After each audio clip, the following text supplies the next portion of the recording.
Hey, welcome to CBR. Did you know there are Broadway musicals set in the Marvel Universe? Today we are doing a deep dive into what Tony Stark's story would look like as a musical.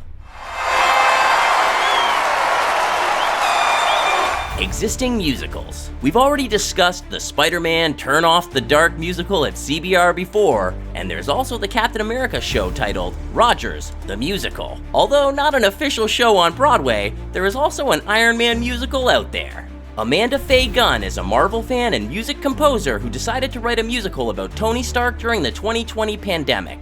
Isolated, she wrote the story and the songs and even recorded demos for it, and shared some on her YouTube channel.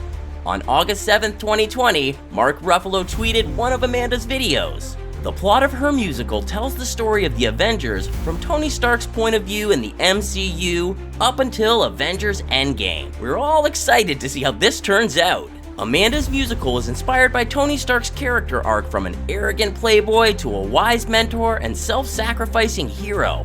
With that in mind, let's recap Tony Stark's story today. Who are the main characters? What are the best moments for musical numbers? What will be the Wish song?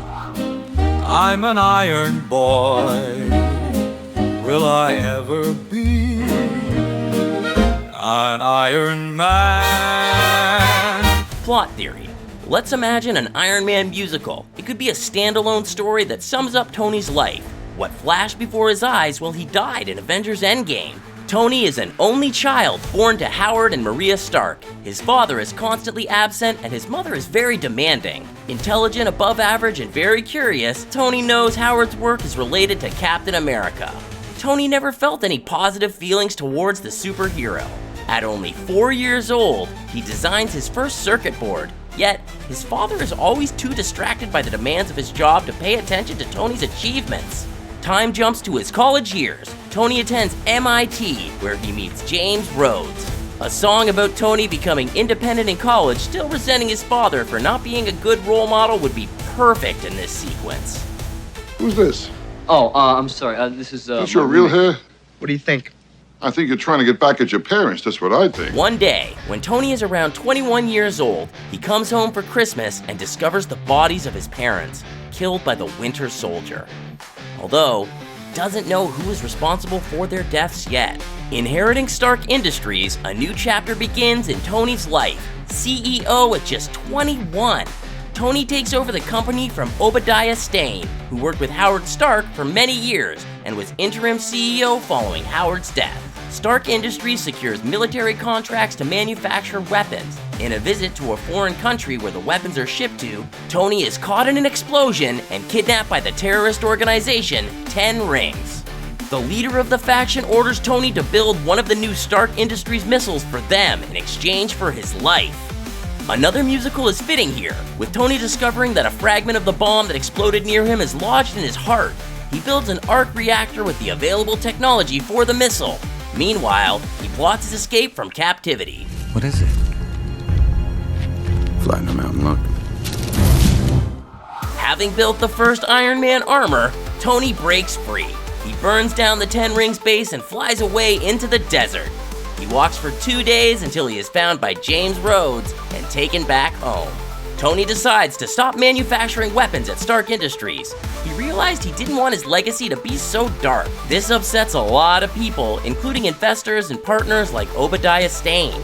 Stane approves shipments of weapons to both the United States Army and the 10 Rings. This is when Tony decides to make Iron Man into a proper superhero. Building a second armor, he goes on a mission to destroy all these weapons. Obadiah Stane stole the designs of his armor and created a similar one for himself.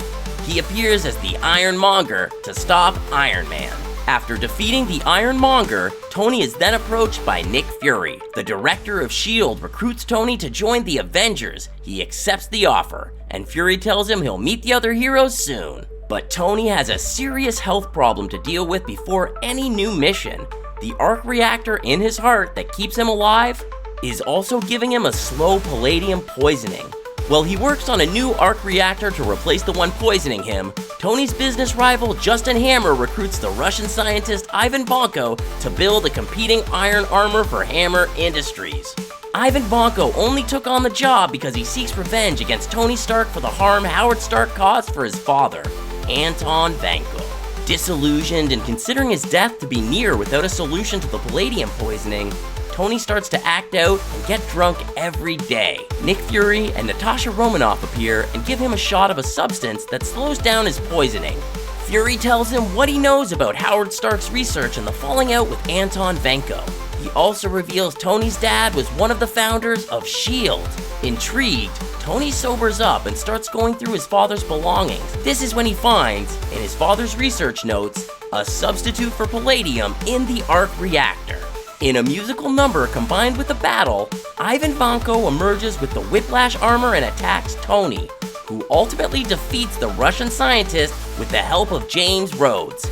Rhodes stole one of his early Iron Hammer models and had it rebuilt by military engineers to become War Machine. And I needed you, as in past tense. That trumps what you need. It's too late, buddy. Fast forward to 2012. Tony and Pepper celebrate Stark Industries' shift to creating clean energy technology and helping New York City to successfully transition to the Stark energy system. Phil Coulson visits them and lets Tony know that the Avengers are being assembled to deal with an alien invasion. Although they initially fail to cooperate, the Avengers and Thor soon agree to work together to stop Loki and the Chitauri from coming to Earth. Here, a musical sequence can show Tony's deeper interactions with each member of the Avengers, like his admiration for Bruce Banner's intelligence and his tendency to get on Steve Rogers' nerves. Having dealt with Loki, a new problem comes. Governments around the world want to regulate how superheroes can work, and the Avengers are not all in agreement about the Sokovia Accords. With the start of a civil war between the heroes, new characters are introduced in battle sequences like Spider-Man and the Winter Soldier, who Tony discovers killed his parents at this point.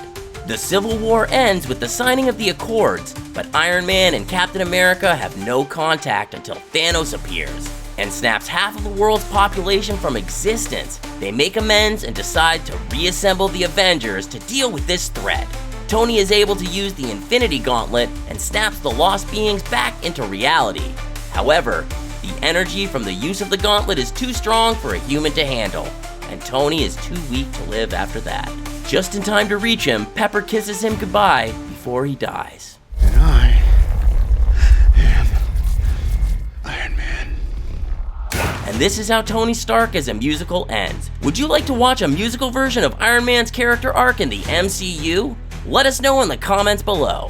Until next time, thanks for watching CBR.